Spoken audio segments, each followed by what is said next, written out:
જય શ્રી કૃષ્ણ વાલા કૃષ્ણ. હવે મોટાના સરસ ગોઠવાઈ ગયું, નોકરી ગોઠવાઈ ગઈ. પછી નાનો મારો અદાણીમાં ગયો હતો. અદાણીમાં પણ શરૂ જ ન થયું. પછી નોકરીની શોધમાં આમ તેમ હતો.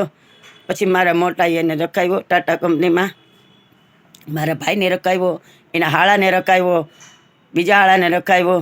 કેટલાયને મારા મોટાએ બધાને બહુ કામ કર્યા. એનું ભાઈબંધ દોસ્તાર સર્કલ બહુ સરસ. માણા કે દોસ્તી હારાની જ રાખજો. તો જે એ પણ એ બધું મારા પ્રભુ ઉજાડે છે, કોઈની તાકાત નથી ક્યાંય. પછી એમ કહેતી કે મોટાની લગ્ન ને નાનાની હગાઈ. પછી અને એ જોજો મારા પ્રભુની કેવી કૃપા. નવનીત બાવાનો જન્મદિવસ ત્યાં ગામમાં ઉજવવાનો હતો અને હું ગઈ તો ત્યાં અમારા જ્ઞાતિના, પણ હું તો એને વાણિયા જ સમજતી હતી.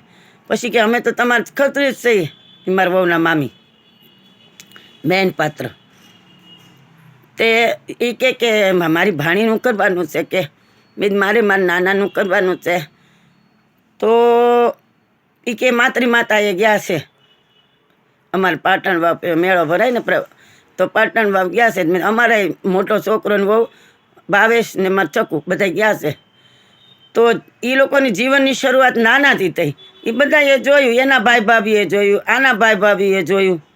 પછી કાંઈ વાંધો નહીં, એકબીજાને જોયું. હવે સાંભળજો વાત. એકબીજાને ગમ્યું અને પછી હવે એના પપ્પાને બહુ સારા જેન્ટલમેન માણસ, મારા ધર્મિષ્ઠાન પપ્પા, એટલે કહેવું પડે. એને પણ બધા ચડાવનારા હોય ને, આમ ઓલું કરજો ને આમ કરજો ને, ઘણા હોય. વિઘ્ન સંતોષી તો હોય જ. તો એ કે છોકરો એને મન બુદ્ધિનો છે. હવે તમે વાત તો સાંભળો, તમને એમ થાય કે